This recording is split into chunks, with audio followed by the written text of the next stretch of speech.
అందరికీ నమస్తే, welcome to TR TV. నేను మీ తిరుపతి. తెలంగాణ ముఖ్యమంత్రి రేవంత్ రెడ్డి గారికి షాక్ల మీద షాక్లు కలుగుతున్నాయి. ఏం చేయాలో అర్థం కానటువంటి సిచ్యువేషన్లో రేవంత్ రెడ్డి గారి వ్యవహారం కనబడుతున్నది. వాస్తవానికి ముఖ్యమంత్రి రేవంత్ రెడ్డి మే 29వ తారీఖు రాత్రి 9ంటికి కాంగ్రెస్ పార్టీకి సంబంధించినటువంటి 11 మంది మంత్రులను పిలిపించుకొని ఆయన డిన్నర్ మీట్ పెట్టిండు. ఆ డిన్నర్ మీట్లో అనేకమైనటువంటి అంశాలు డిస్కస్ చేసిండు. ఇప్పుడు అర్థమైంది ఆ డిన్నర్ మీట్ ఎందుకు పెట్టిండో. కొండా సురేఖను, కోమటిరెడ్డి వెంకటరెడ్డిని ఇద్దరిని మంత్రి పదవిలోకి వెళ్ళి తప్పిస్తున్నారు అనేది ప్రధానంగా వినబడుతున్నటువంటి అంశం. వీళ్ళిద్దరిని తప్పించి ఏం చేస్తుంది? ఇప్పుడు ఈ ఇద్దరిని తీసేయడానికి గల కారణం ఏంది? కాంగ్రెస్ హైకమాండ్ చేస్తున్నటువంటి కీలకమైనటువంటి స్ట్రాటజీ ఏంది? ఆల్రెడీ 6 మంత్రి పదవులు ఖాళీగా ఉన్నాయి. ఈ 6 మంత్రి పదవులు ఖాళీగా ఉన్నటువంటి నేపథ్యంలో ఈ మంత్రి పదవులను భర్తీ చేయాల్సింది పోయి ఈ ఇద్దరిని తీసేయడం ఏంది? ఇంకో చర్చ కూడా వచ్చింది. జూపల్లి కృష్ణారావు గారిని కూడా తీసేయొచ్చు. ఈ 3 మంత్రులను తీసేసి 3 ప్లేస్లో మరో 3ని పెట్టబోతున్నారు అనేది ఒక పెద్ద చర్చ. మరి ఆ 3 ఎవరు ఉంటారు? తీసేస్తే జూపల్ని కూడా తీసేస్తారా? లేకపోతే ఇంకో చర్చ ఉన్నది, తుమ్మల నాగేశ్వరరావు గారిని కూడా తప్పించబోతున్నారు. ఎందుకంటే తుమ్మల గారికి కూడా ఇంట్రెస్ట్ లేదు, ఆయన కూడా వ్యవసాయ శాఖ మంత్రి ఇంట్రెస్ట్ చూపిస్తలేడు అనేటటువంటి ఒక చర్చ కూడా ఉన్నది. అసలు ఎందుకు ఈ పంచాయతీ నడిచింది? రేవంత్ రెడ్డి డిన్నర్ మీట్ వెనకాల అసలు రహస్యం ఏంది? ఆయన డిన్నర్ మీటు మరి ఈ మంత్రులు మిమ్మల్ని తప్పిస్తున్నారు, మీ ప్లేస్లో వేరేటోళ్ళని తీసుకొస్తారని చెప్పి చెప్పడానికా, లేకపోతే వాళ్ళని మచ్చిగా చేసుకోవడానికి, రేపటి రోజు పంచాయతీ కాకుండా ఉండడానికి అనేది అనేకమైనటువంటి అంశాలు తెరపైకి వస్తున్నాయి. ఇంకోటి, గాంధీ భవన్ దగ్గర భద్రత పెంచారు. భద్రత పెంచడానికి గల కారణం ఏంటట అంటే కొంత వినబడుతున్నటువంటి చర్చ, సోషల్ మీడియాలో ప్రచారం అవుతున్నటువంటి అంశం. ఇప్పుడు మంత్రివర్గ విస్తరణ చేయబోతున్నారు. ఈ మంత్లోనే మంత్రివర్గ విస్తరణ కంప్లీట్ అవుతుందట. 4 కొత్త మంత్రి పదవులు ఏదైతున్నాయో, ఇప్పుడు 6 మంత్రి పదవులు ఖాళీ ఉన్నాయి కదా, దాంట్లో 4 మంత్రి పదవులు భర్తీ చేయబోతా ఉన్నారు. ఇంకా 2 మంత్రి పదవులు అట్టే ఖాళీ పెడతారట. దానికి ఒక పెద్ద స్ట్రాటజీ ఉంది, అది కూడా మేము నెక్స్ట్ వీడియోలో చెప్పేటటువంటి ప్రయత్నం చేస్తాం. ఆ 4 మంత్రి పదవులు ఎవరికైనా ఇస్తే ఆశించేటటువంటి వాళ్ళు పంచాయతీ పెడతారు కదా, గాంధీ భవన్కి వచ్చి మనం నిరసన చేస్తారు కదా. అట్లా పంచాయతీలు కాకుండా, నిరసన కాకుండా, ఇక గాంధీ భవన్లో పంచాయతీలు కాకుండా ఉండాలంటే భద్రత పెంచే కార్యక్రమం చేసినట్టు. అంటే సొంత పార్టీ నేతల పైన నమ్మకం లేదు కాంగ్రెస్కి. ఎంత ఘోరమైనటువంటి సిచ్యువేషన్ చూడండి. ఇప్పుడు 2 మంత్రులను, కీలకమైనటువంటి వ్యక్తులను తీసేయబోతుంది కాంగ్రెస్ అధిష్టానం అనేది ఒక పెద్ద చర్చ నడుస్తుంది.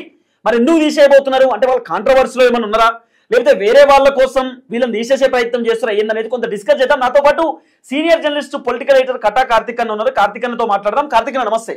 నమస్తే. సో మొత్తానికి 2 మంత్రులు, 2 ముగ్గురు అని కూడా అంటారు, 4 అని కూడా అంటారు. 2 మంత్రులను కాంగ్రెస్ అధిష్టానం తీసేయబోతున్నది. ఒకటి కొండా సురేఖ అంటున్నారు, కోమటిరెడ్డి వెంకటరెడ్డి అంటున్నారు, తర్వాత తుమ్మల నాగేశ్వరరావు గారు అంటున్నారు, జూపల్లి కృష్ణారావు గారు అంటున్నారు. అనేకమైనటువంటి ఒక పేర్లు వినబడుతున్నాయి, చర్చలు నడుస్తున్నాయి. ఇప్పుడు 2 మంత్రులు టార్గెట్ గా అధిష్టానం ఉన్నట్టుగా ఒక చర్చ నడుస్తుంది, కోమటిరెడ్డి, కొండా సురేఖ. అసలు ఎందుకు 2 మంత్రులు ఎందుకు తీసేయడానికి ఛాన్సెస్ ఉన్నాయన్నా? ఎస్, 1/2 డజన్ ఖాళీలు ఉన్నాయి. ఇప్పుడు డజన్ మంది పోటీలో ఉన్నారు. 1/2 డజన్ ఖాళీలు, డజన్ పోటీ. ఇది ఒకవైపు. తర్వాత ఉన్నటువంటి మంత్రివర్గంలో కూడా ఒక 2ని అవుట్ చేసి కొత్తగా 2ని ఇన్ని చేయాలనేటువంటి ఆలోచన కూడా ఇంకొక వైపు. ఇప్పుడు ఆ 2 అవుట్ ఎవరు, కొత్తగా 2 వచ్చే వాళ్ళు ఎవరు చూసినప్పుడు కొండా సురేఖ ఎక్కువ కాంట్రవర్సీలో ఉన్నటువంటి మంత్రి. ఓకే, అంటే నాగార్జున ఇష్యూ కావచ్చు, మొన్న లేటెస్ట్ గా మంత్రులు కమిషన్లు తీసుకుంటున్నారు నేను తప్ప మిగతా వాళ్ళంతా అనేటువంటి ఇష్యూ కావచ్చు. ఇలా రకరకాలుగా ఎప్పటికప్పుడు వివాదాల్లో ఉంటూ కాంగ్రెస్ ప్రభుత్వం యొక్క, పార్టీ యొక్క పరువు తీస్తున్నారు అనేది ఆమె మీద ఉన్నటువంటి అభియోగం. ఓకే, సో కాబట్టి ఆమె కాంట్రవర్సీలో ఉంటున్నారు. అదిగాక ఆమె మొన్న ఎవరైతే ఇంటర్నేషనల్ ఈవెంట్స్ కోసం వచ్చినటువంటి మిస్ వరల్డ్ కాంపిటీటర్స్ ఉన్నారో వాళ్ళతో ఇంగ్లీష్ లో మాట్లాడింది కూడా పెద్ద ఎత్తున వైరల్ అయ్యి కామెడీ అయిపోయింది. ఓకే, సో రకరకాలుగా వివాదాల్లో ఉంటున్నటువంటి కొండా సురేఖని మంత్రి పదవి నుంచి తప్పించి ఆమె ప్లేసులోకి విజయశాంతిని నియమించాలి అనేటువంటిది ఒక ప్రపోజల్. అయితే కొండా సురేఖను తప్పించడం, ఆ ప్లేస్ లోకి విజయశాంతిని రప్పించడం మీద రేవంత్ రెడ్డి ఇష్టపడలేదు. కానీ రేవంత్ రెడ్డికి అధిష్టానం చాలా క్లియర్ గా చెప్పిందనే మాట వినపడతా ఉంది. ఏంటంటే మంత్రివర్గ విస్తరణలో మీ పాత్ర ఏమీ ఉండదు, మేము చెప్తాం మీరు చేయండి అంతే. ఎందుకంటే ఈ మంత్రివర్గం వల్ల ఈ ప్రభుత్వం యొక్క, మన పార్టీ యొక్క పరువు పోతోంది, ఇబ్బందికరంగా ఉంది, ప్రభుత్వం సరిగా నడవట్లేదు అనేటువంటిది ఉంది. ఆ ముద్రను తొలగించుకునేలా మేము కొత్తగా ప్రపోజల్స్ పెడుతున్నాం. ఎందుకంటే కొండా సురేఖ స్టార్టింగ్ నుండి ఓవైపు కేటీఆర్ కి సంబంధించి రకుల్ ప్రీత్ సింగ్ అని చెప్పడం, తర్వాత హీరోయిన్లను ఇబ్బంది పెట్టిందని చెప్పడం, తర్వాత డ్రగ్స్ అని చెప్పడం, ఇవన్నీ కూడా కాంట్రవర్సీకి దారి తీసినాయి. తర్వాత గవర్నమెంట్ స్కూల్కి వెళ్ళి కురుకురే ప్యాకెట్లు అని చెప్పడం, అక్కడ కూడా కొంత కాంట్రవర్సీ. తర్వాత వేములవాడలో కాంట్రవర్సీ. తర్వాత సొంత నియోజకవర్గంలో గీసుకుండా మండలంలో సిఐ సీట్లో కూర్చొని సిఐని బెదిరించిందని, తర్వాత ఆమె పైన ఎమ్మెల్యేలు కూడా కంప్లైంట్లు ఇచ్చిర్రు, మంత్రి మమ్మల్ని ఇబ్బంది పెడతా ఉందని చెప్పి రేవూరు ప్రకాష్ రెడ్డి కంప్లైంట్ ఇచ్చిండు. ఇవన్నీ కూడా ఒక్కొక్కటి చర్చకు వచ్చినాయి. తర్వాత ఇంగ్లీష్ స్పీచ్, మొన్న ఒక మంత్రికి మినిమం ఇంగ్లీష్ రాదా, మరి తెలుగులో మాట్లాడవచ్చు కదా, ఎందుకు పరువు తీసుకుంటుంది అని చెప్పి మాట్లాడడం, ఇవన్నీ కూడా కొంత కాంట్రవర్సీలో భాగంగానే కదా. సో మొత్తంగా ఆమె ప్లేస్ లోకి విజయశాంతి రాబోతుంది. కాబట్టి విజయశాంతికి ఎమ్మెల్సీ ఓటమే రేవంత్ రెడ్డికి ఇష్టం లేదు. ఓకే, ఎందుకంటే రేవంత్ రెడ్డి కనీసం విష్ కూడా చేయాలి ముఖ్యమంత్రి అయినప్పుడు. సో ఆమెకి ఎమ్మెల్సీ ఇవ్వటమే రేవంత్ రెడ్డికి. ఇక్కడ ఒక పాయింట్ మాట్లాడుకోవాలి కార్తీక్ అన్న. వాస్తవానికి ముఖ్యమంత్రి రేవంత్ రెడ్డి గారు చేసినటువంటి కథ ఏంటంటే, ఎమ్మెల్సీ అంటే ఎమ్మెల్యే కోటాలో ఎమ్మెల్సీ టికెట్లు వచ్చినాయి కదా ముగ్గురికి, విజయశాంతికి, అద్దంకి దయాకర్కి, ఇంకో నాయక్ సాబ్ కి, మొత్తానికి ముగ్గురికి వచ్చినాయి. వచ్చినప్పుడు రేవంత్ రెడ్డి 5 పేర్లు అధిష్టానానికి పంపించిందట. దాంట్లో అద్దంకి పేరు లేదు, నాయక్ సాబ్ పేరు లేదు, తర్వాత విజయశాంతి పేరు కూడా లేదు. నిజానికి అద్దంకి దయాకర్ ఒక్కటే రేవంత్ రెడ్డి చేసిన ప్రపోజల్, మిగతా ఏవి కూడా రేవంత్ రెడ్డి ప్రపోజల్స్ కాదు. అధిష్టానం నుంచి డైరెక్ట్ గా ఎస్సీ కోటి, ఎస్టీ కోటి, బీసీ కోటి అని ఇచ్చారు. బీసీ మహిళగానేమో ఏమో వచ్చారు, విజయశాంతి వచ్చారు. తర్వాత ఎస్సీ కోటాలను అద్దంకి దయాకర్ వచ్చారు. అయితే పెద్ద చర్చ ఏం నడిచిందంటే, విజయశాంతి అసలు గాంధీ భవన్ కి రాలేదు, ఆమె మాట్లాడలేదు, చేయలేదు, ఎట్లా, హౌ ఇస్ ఇట్ పాసిబుల్ అని చెప్పి చాలా మంది కాంట్రవర్సీగా మాట్లాడే ప్రయత్నం చేశారు. విజయశాంతికి కాంగ్రెస్ కి సంబంధం ఏంది, ఆమె బీజేపీలో ఉన్నటువంటి వ్యక్తి, మా దాంట్లో కొచ్చుడితో ఎత్తిస్తారు అని చెప్తే, విజయశాంతికి సంబంధించిన అంశంలో మీనాక్షి నటరాజన్, విజయశాంతి ఇద్దరు పాత దోస్తులట. పార్లమెంట్ లో నుండి ఉన్నటువంటి స్నేహం అనేది ఒక చర్చ. ఇంకోటి విజయశాంతికి డైరెక్ట్ మల్లికార్జున ఖర్గే ఈ పదవి ఇచ్చిండు, ఎమ్మెల్సీ పదవి అనేది అధిష్టానం డైరెక్ట్, అధిష్టానమే ఈ ముగ్గురిని కేటాయించింది. అది కూడా సామాజిక క్యాలిక్యులేషన్ లో. అవును. తర్వాత నువ్వు అన్నట్టు విజయశాంతికి ఇప్పుడు ఉన్నటువంటి మీనాక్షి నటరాజన్తో ఉన్నటువంటి సంబంధాలు కూడా ఈ రెండు తర్వాత అప్పుడు కూడా రెడ్డి కోసం లాబింగ్ చేశాడు, కానీ ఎమ్మెల్సీ కాలేదు రేవంత్ రెడ్డి గారికి, వర్కౌట్ కాలేదు. సో ఇప్పుడు మంత్రి ఎందుకు వాయిదా పదే పడుతుంది అన్న క్యాలిక్యులేషన్ కాదు కూడా రేవంత్ రెడ్డి గారి రికమెండేషన్ కి హైకమాండ్ ఓకే చెప్పకపోవటం. ఒక సుదర్శన్ రెడ్డి అనేటువంటి ఒక వ్యక్తి కోసం రేవంత్ రెడ్డి గారు పెద్ద ఎత్తున లాబింగ్ చేస్తున్నాడు. అది కాకపోతే కనీసం మర్రెడ్డి రంగారెడ్డి కన్నా మంత్రి పదవి ఇవ్వండి అని దానికోసం చేస్తున్నాడు. ఆల్రెడీ రెడ్డిల్లో ఒక కోమరెడ్డి వెంకరెడ్డి తీసేసి ఆ ప్లేస్ లోకి రాజగోపాల్ రెడ్డిని పంపించారని ఇందాక మనం అనుకున్నాగా, బీసీ మహిళ అంటే కొండా సురేఖను తీసేసి మరొక బీసీ మహిళ విజయశాంతికి ఇవ్వాలి ఒకటి. తర్వాత కోమరెడ్డి వెంకరెడ్డిని తీసేసి కోమరెడ్డి రాజగోపాల్ రెడ్డిని తీసేసి, ఎందుకంటే ఈ స్ట్రాటజీ ఎందుకు కోమటిరెడ్డి వెంకటరెడ్డిని తీసేసి రాజగోపాల్ రెడ్డికి ఇవ్వాల్సిన అవసరం ఎందుకు వచ్చింది అంటే, ఆల్రెడీ ఖమ్మంలో 3 మంత్రులు ఉన్నారు. అవును. ఒక ఆయన ఖమ్మంలో బట్టి విక్రమార్క, పొంగులేటి శ్రీనివాస్ రెడ్డి, తుమ్మల నాగేశ్వరరావు, ముగ్గురు ఉన్నారు. ఖమ్మం పక్కనే ఉన్నటువంటి నల్గొండ కూతవేటి దూరంలోనే ఉంటుంది, అది పెద్ద డిస్టెన్స్ ఏమి ఉండదు, పక్కనే నల్గొండ ఉంటది. ఉమ్మడి నల్గొండకి 2 మంత్రులు ఉన్నారు. ఒక ఆయన కోమటిరెడ్డి వెంకటరెడ్డి, ఉత్తమ్ కుమార్ రెడ్డి. ఇప్పుడు రాజగోపాల్ రెడ్డికి ఇస్తే 3 అవుతారు. కాబట్టి ఇదొకటి.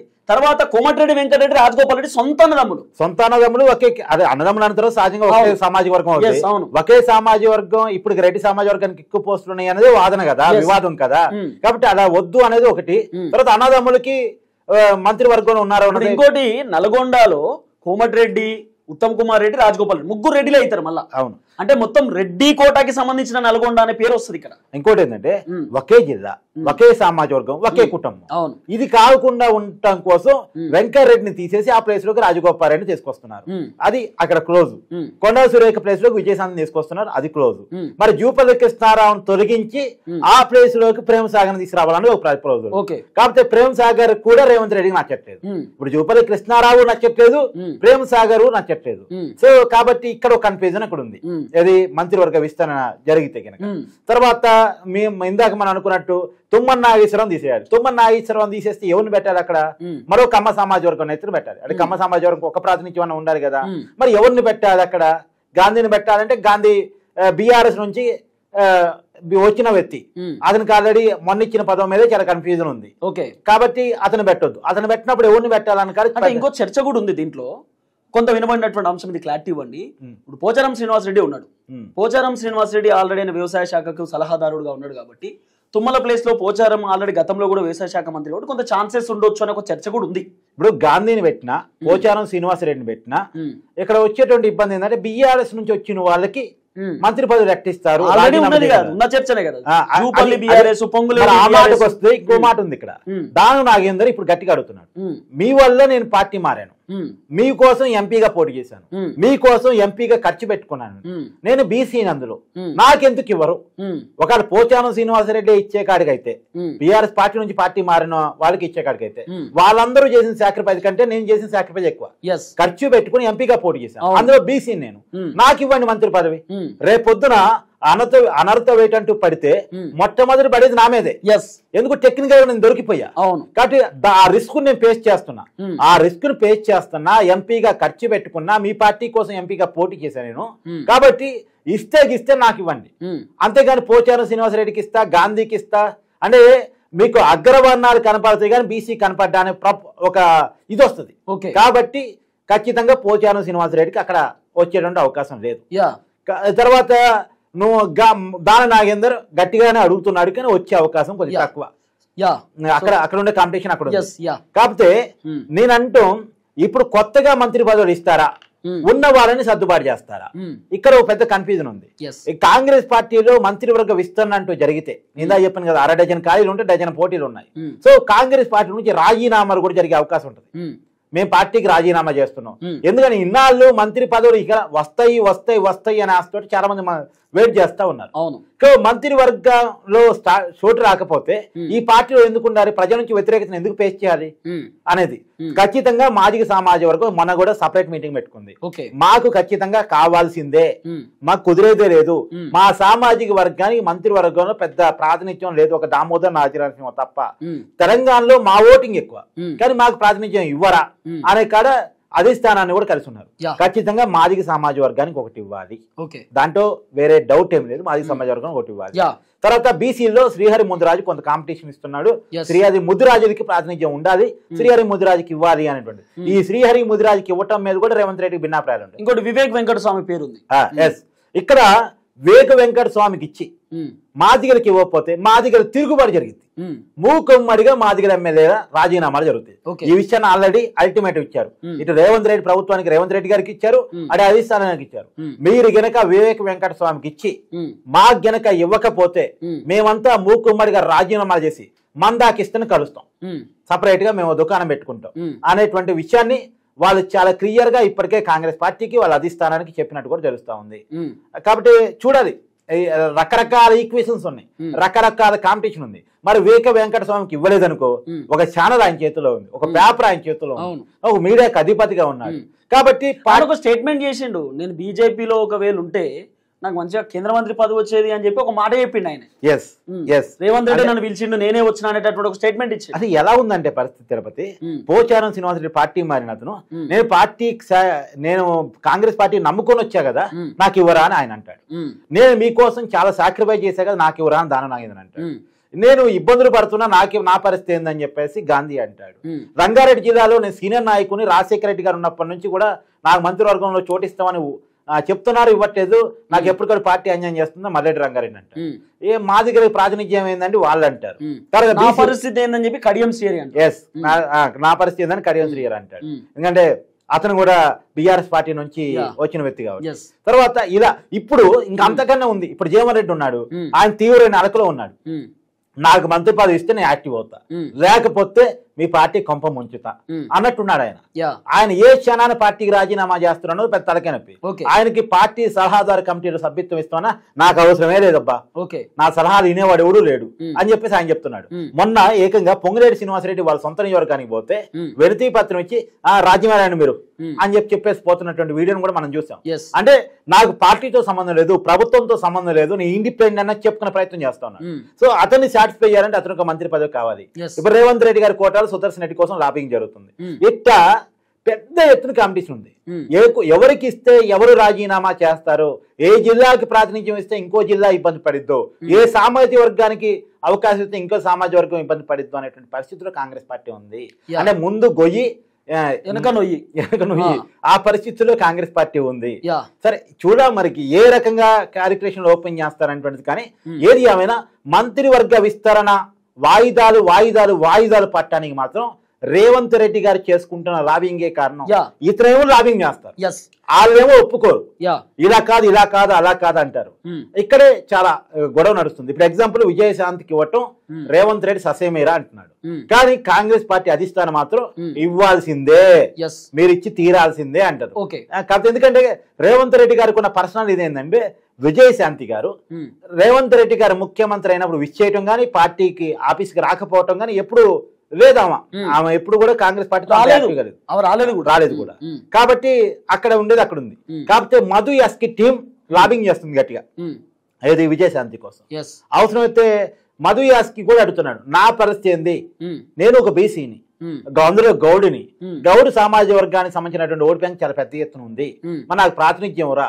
రెండు కాంగ్రెస్ పార్టీలో అంచెల స్థాయిలో పనిచేస్తున్నా, నేను గతంలో ఎంపీగా పనిచేస్తున్నా, రాహుల్ గాంధీ గారి టీంలో పనిచేస్తున్నా, తర్వాత కర్ణాటక ఇన్ఛార్జిగా కూడా చేస్తున్నా, ఆ స్థాయిలో ఉన్న నన్ను కనీసం గౌరవించరా అంటున్నారు. ఇప్పుడు కవిత కొత్త పార్టీ అంటున్నారు. ఈ కాంగ్రెస్ పార్టీ నుంచి 2-3 బీసీలు గాని ఎస్సీలు గాని బీసీ వాదనో ఎస్సీ వాదనో పట్టుకుని రాజీనామా చేసి కవితతో పాటు పోయారనుకో, కాంగ్రెస్ పార్టీ పరిస్థితి ఏంది? ఇప్పటికే రకరకాలు ఉన్నాయి. కేసీఆర్ స్ట్రాటజీ పడుతున్నాడు కాంగ్రెస్ పార్టీని చేర్చడానికి. ఇప్పుడు తీర్మానం మళ్ళీ కవితతో కలుస్తాడని, తర్వాత మా మధు యాస్కి కవితతో కలవచ్చు అనేటువంటిది, కలవకపోయినా ఆయన కాకపోతే ఇంకొక వ్యక్తి బీసీ సమాజ వర్గానికి సంబంధించి కాంగ్రెస్ పార్టీ సంబంధించిన 3-4 బీసీ ఎమ్మెల్యేలు ఎస్సీ ఎమ్మెల్యేలు పార్టీకి రాజీనామా చేసి కవితతో కలిసి కొత్త పార్టీకి వెళ్ళారనుకో, కాంగ్రెస్ పార్టీ డమాలు కదా. సో ఆ ప్లానింగ్ అంటే కాంగ్రెస్ పార్టీని చేర్చడానికే కేసీఆర్ కవితతో కొత్త రాజకీయ పార్టీ పెట్టిస్తున్నాడని ఒక ఊగాను తెలంగాణ రాజకీయాల్లో ఉంది. కాబట్టి ఏదైనా జరగవచ్చు కాంగ్రెస్ పార్టీలో అన్న భయంలో నుంచే మంత్రివర్గ విస్తరణ ఎప్పటికప్పుడు వాయిదా పడుతూ ఉంది.